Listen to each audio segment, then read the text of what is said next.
हिंदी सुगम भारती कक्षा 8वीं पाठ क्रमांक 4। पाठ का नाम है श्रद्धा और प्रयास। इस पाठ के मैंने 2 भाग किए हैं। पिछले वीडियो में आपने इसका भाग 1 देखा होगा। आज के इस वीडियो में श्रद्धा और प्रयास भाग 2 देखेंगे। तो हमने देखा था पिछले वीडियो में कि काका कालेलकर जो कि इस पाठ के लेखक हैं, उन्होंने अपनी बेटी शांति को पत्र लिखा है। उस पत्र के अंदर बहुत सारी नसीहतें दी है। अपनी बेटी शांति को बहुत सारी नसीहतें दी है। आइए देखते हैं पेज नंबर 10 पर उन्नत जीवन के लिए मनुष्य को से लेकर तो काका के सप्रेम सुभाषिश। देखिए, उन्नत जीवन के लिए मनुष्य को बुद्धि के आगे जाना है। उन्नत जीवन कहते हैं सभ्य जीवन को। जो हमारा सभ्य जीवन होता है उसको कहते हैं उन्नत जीवन को। उन्नत जीवन के लिए मनुष्य को क्या करना पड़ता है? उसके बुद्धि के आगे जाना पड़ता है। बुद्धि से आगे जाना पड़ता है, इसमें शक नहीं। लेखक कहते हैं कि इसमें कोई शक नहीं है। लेकिन आगे जाने के लिए उसे पासपोर्ट तो बुद्धि से ही लेना चाहिए। लेकिन आगे जाने के लिए उसे पासपोर्ट किससे लेना पड़ेगा? उसको पासपोर्ट बुद्धि से ही लेना पड़ेगा। पासपोर्ट किसे कहते हैं? पासपोर्ट कहते हैं पारपत्र को। पासपोर्ट का जो दूसरा मीनिंग है, पासपोर्ट इंग्लिश में कहते हैं और उसको हिंदी में कहते हैं पारपत्र। क्या कहते हैं? पारपत्र। हिंदी या मराठी में कहते हैं पारपत्र। अब ये पासपोर्ट होता क्या है? पासपोर्ट कहते हैं कि अगर हमको एक देश से दूसरे देश में जाना है तो उसके लिए हमको पासपोर्ट लगता है।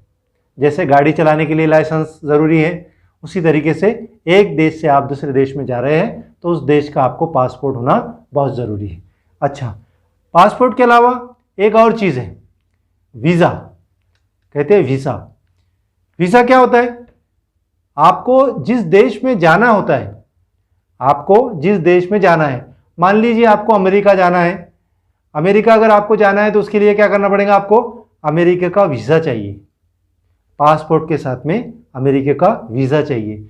वीज़ा के अंदर ये होता है कि आप वहाँ पर कितने दिन रहेंगे, क्या आप वहाँ पर कितने दिन रहेंगे और आप अमेरिका की कौन कौन सी जगहों पर जाएंगे, उसकी मालूमात उसके अंदर होती है। उसे कहते हैं वीज़ा। आइए देखते हैं आगे। बुद्धि ने जिस रास्ते को हीन, गलत और त्याज्य बताया, उस रास्ते को तो तुरंत छोड़ ही देना चाहिए। लेखक कहते हैं कि हमारी बुद्धि जो है, हमारी बुद्धि जिस रास्ते को हीन बताती है, जिस रास्ते को गलत बताती है, जिस रास्ते को त्याज्य कहती है, त्याज्य कहते हैं छोड़ देने लायक, हमारी बुद्धि कहती है कि इसको छोड़ देना चाहिए, ये गलत है, इसको नहीं करना चाहिए। तो लेखक कहते हैं कि उसको हमने तुरंत ही छोड़ देना चाहिए। जब बुद्धि कहती है कि फलाने रास्ते जाने से लाभ है या हानि है, मैं जानती ही नहीं क्योंकि मेरी पहुंच उस दिशा में, उस क्षेत्र में नहीं है। अगर बुद्धि कहती है कि फलाने दिशा में कि मुझे कोई मालूमात नहीं है, फलाने दिशा में जाने के विषय में मुझे कुछ भी माहिती नहीं है, इसलिए मैं तुम्हें उस रास्ते को आजमाने की अनुमति देती हूँ। इसलिए मैं क्या करती हूँ? इसलिए मैं उस रास्ते पर जाने की, उस रास्ते को देखने की, उस रास्ते को आजमाने की मैं तुम्हें अनुमति देती हूँ। मैं तुमको परमिशन देती हूँ, आशीर्वाद भी देती हूँ और साथ ही साथ मैं तुमको आशीर्वाद भी देती हूँ। मुझे वहाँ न ले चलो क्योंकि मेरी मदद वहाँ न होगी, और आप मुझे वहाँ अपने साथ मत लेकर चलो क्योंकि मेरी मदद आपको वहाँ पर नहीं होगी। मतलब बहुत सारी चीज़ों में हमारी बुद्धि काम करती है। ऐसे नए विषयों के अंदर बुद्धि कह रही है कि मैं आपकी वहाँ पर कोई मदद नहीं करूँगी। तब हम गूढ़ क्षेत्र में प्रवेश करते हैं। वहाँ श्रद्धा ही मदद कर सकती है और वहाँ पर हमको श्रद्धा ही मदद कर सकती है। अब श्रद्धा मतलब क्या होता है? आगे देखेंगे। शायद बात सही होगी, शायद कुछ मिलेगा, प्रयत्न निष्फल नहीं होगा, ऐसे भाव से प्रवृत्त होना श्रद्धा का रास्ता है। कौन सा भाव? हमारे मन में जो भाव आते हैं उस भाव को कहा है श्रद्धा का रास्ता। कौन कौन से भाव आते हैं? देखिए, शायद बात सही होगी, है ना। बहुत बार हमारे मन में आता है, किसी की बात हम सुनते हैं तो हमारे मन में ये भाव उत्पन्न होता है कि शायद ये बात सही है। शायद कुछ मिलेगा, जब हम कुछ देखते हैं या कुछ काम करते हैं तो हमारे को ये उम्मीद होती है कि शायद हमें कुछ मिलेगा। प्रयत्न निष्फल नहीं होगा, प्रयत्न मतलब कोशिश, हमारी कोशिश निष्फल मतलब बेकार नहीं होगी। ऐसे जो हमारे भाव आते हैं, ऐसे जो भाव हमको प्रवृत्त करते हैं, उसको कहते हैं श्रद्धा का रास्ता। जब श्रेष्ठ लोग कहते हैं और मेरा मन भी उस ओर झुकता है, तब वह चीज़ ज़रूर सही होगी। जब बहुत सारे जो महान व्यक्ति होते हैं, जो श्रेष्ठ लोग होते हैं, वो जब कहते हैं और हमारा मन भी जब उसकी ओर झुकता है, तब क्या होता है? तब वह चीज़ ज़रूर सही होगी। ऐसा मानने की तरफ अनुकूल झुकाव, जब ऐसा मानने की तरफ, इस बात को मानने की तरफ हमारा जब झुकाव होता है, यही है सच्ची श्रद्धा का रास्ता। और इसे ही कहते हैं सच्ची श्रद्धा का रास्ता। श्रद्धा का वैसे अर्थ होता है अकीदा, विश्वास, उसको बोलते हैं श्रद्धा। जैसे हमारी भगवान पे श्रद्धा होती है ना, है ना, भगवान पे हमारी जो श्रद्धा होती है, एक अकीदा होता है हमारा, एक हमारा विश्वास होता है। आइए देखते हैं, अगला परिच्छेद देखते हैं। ज्ञान के कई क्षेत्र हैं। ज्ञान, नॉलेज के बहुत सारे क्षेत्र हैं। देखिए कौन कौन से, जिनमें श्रद्धा की मदद के बिना यात्रा का प्रारंभ ही नहीं हो सकता। जिसमें श्रद्धा की मदद के बिना ज्ञान का प्रारंभ का अर्थ होता है शुरुआत, ज्ञान का प्रारंभ ही नहीं हो सकता। किंतु जो आदमी श्रद्धा को ले बैठता है और यात्रा का कष्ट नहीं करता है, उसे क्या मिलने वाला है? लेखक कहते हैं किंतु एक आदमी सिर्फ श्रद्धा के भरोसे पर ही बैठा रहे तो क्या उसे ज्ञान की प्राप्ति होगी? जी नहीं, उसे ज्ञान की प्राप्ति नहीं होगी।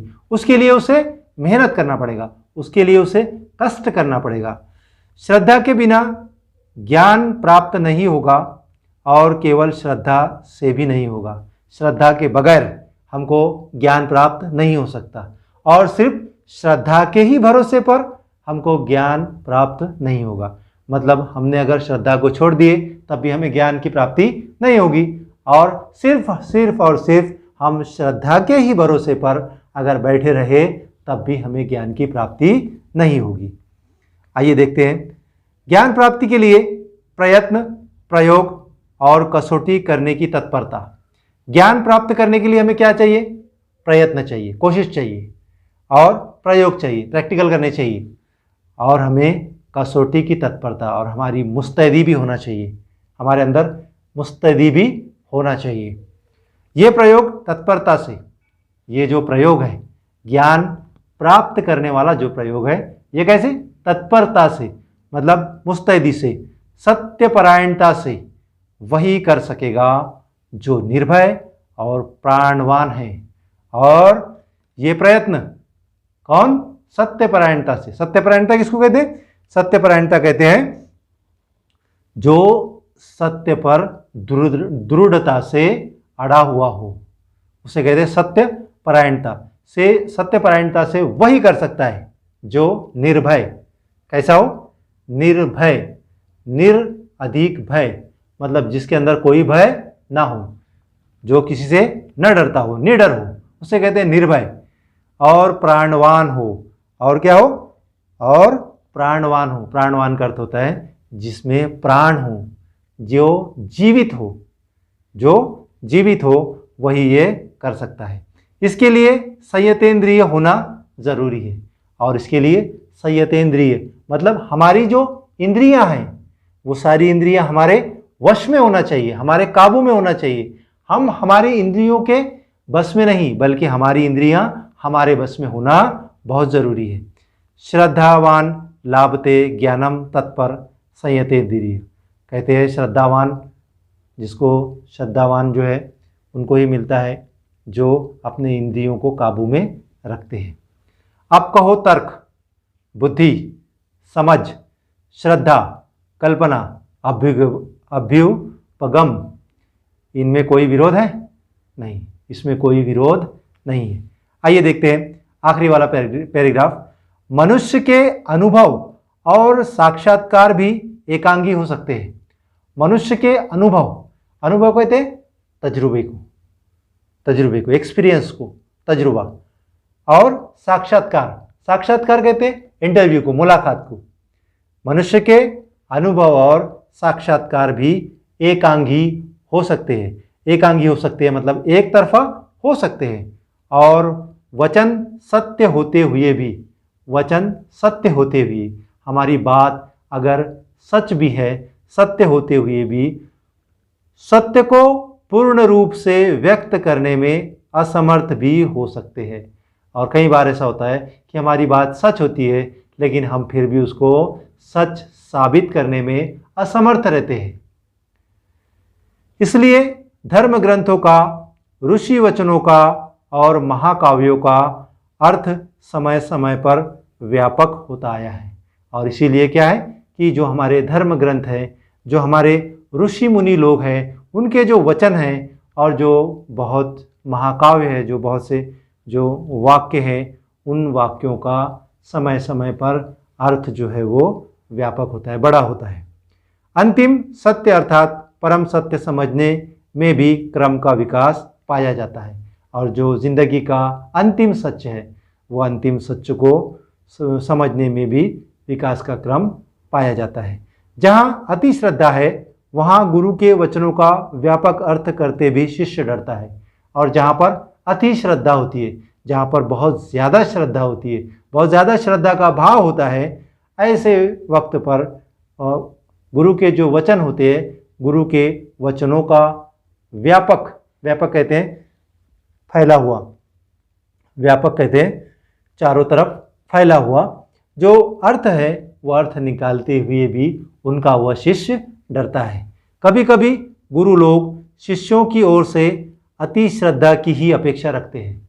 और बहुत बार ऐसा होता है कि गुरु जो लोग होते हैं, जो गुरु वर्ग होते हैं, वो अपने शिष्यों से अति श्रद्धा रखते हैं। ऐसे लोगों ने ही सिद्धांत चलाया है, और ऐसे लोगों ने ही एक सिद्धांत चलाया है, एक नियम चलाया है, श्रद्धा रखो तो बेड़ा पार है। कहते हैं श्रद्धा रखो तो बेड़ा पार है। बेड़ा पार होना मतलब कल्याण हो जाना। आप श्रद्धा रखेंगे तो आपका बेड़ा पार हो जाएगा, उद्धार हो ही जाएगा, उद्धार हो ही जाएगा। बेड़ा पार होने का मतलब होता है उद्धार होना, आपका उद्धार हो ही जाएगा, आपकी ज़िंदगी का उद्धार हो ही जाएगा। इसमें अलन बुद्धि आती है जो प्रगति के लिए मारक है। इसके में कि जो अलन बुद्धि है वो हमारी प्रगति के लिए मारक है। सत्यनिष्ठा, आत्मनिष्ठा और अनुभव मूलक। सत्यनिष्ठा कहते हैं सत्य के प्रति आग्रह धरना, सत्य के प्रति आग्रह करना। और आत्मनिष्ठा कहते हैं आत्मनिर्भर होना, कहते हैं आत्मनिर्भर होना। और अनुभव मूलक ही जीवन निष्ठा, जीवन को पार करने का यही एक मुख्य बात है। कौन कौन सी? सत्यनिष्ठा, आत्मनिष्ठा और अनुभव मूलक जीवन निष्ठा, यही मुख्य बात है। काका के सप्रेम शुभाशीष। तो मेरे प्रिय छात्रों, मेरे प्यारे बच्चों, मैं उम्मीद करता हूँ कि आपको श्रद्धा और प्रयास भाग 2 का ये वीडियो आपको पसंद आया होगा। अगर वीडियो आपको पसंद आए तो मेरे इस YouTube चैनल को सब्सक्राइब कीजिए, वीडियो को लाइक कीजिए। मिलते हैं अगले वीडियो।